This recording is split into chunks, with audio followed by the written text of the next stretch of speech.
And he mentioned the following, that there are certain acts that needs to be repealed, but bringing a bill into Parliament from the Home Affairs Ministry. One, a Citizens Act. I won't go into details there, but it means that part of that act talks about citizens being a very wide spectrum. I mean, South Africa is this size of a country. You can't have citizens of the world accessing services in the country the way. So that part must actually be looked into.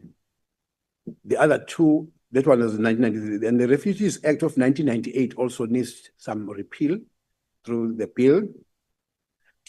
There's another one called Identification Acts. I don't know much about that. I was trying to speak to my Home Affairs chair this morning, as to what these acts, what is the content of these acts? But I'm just raising it because the media might go and look and see what are these acts. The last one is Immigration Act.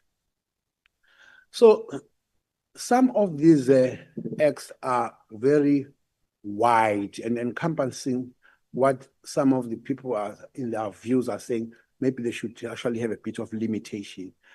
We would have, it's not possible for us as a country to have unlimited resources to deal with what is there in the world. But however, the engagement with Dhlomo and other stakeholders to say, look, while there are concerns are coming in from this background, because it's true that there are sometimes, look at clinics and hospitals where there's not enough medication, this and then long queues.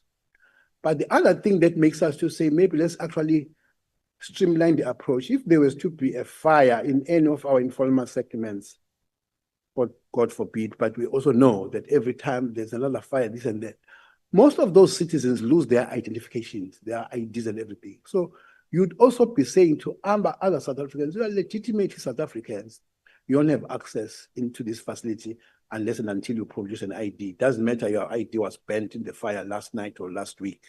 So in terms of that, therefore, those are things that if you engage with Dhlomo and other stakeholders, you then find a process to say, let's start. So it is something, because as healthcare workers, they can't just stop today. We don't take you unless you show an ID. On the basis of what I've just said, there could be as well another South African who is legitimately supposed to come in there, but the ID is not there. But number two, this part that is this person, foreign national coming in for the emergency medical services, me at the gate, I may not be able to ascertain that part.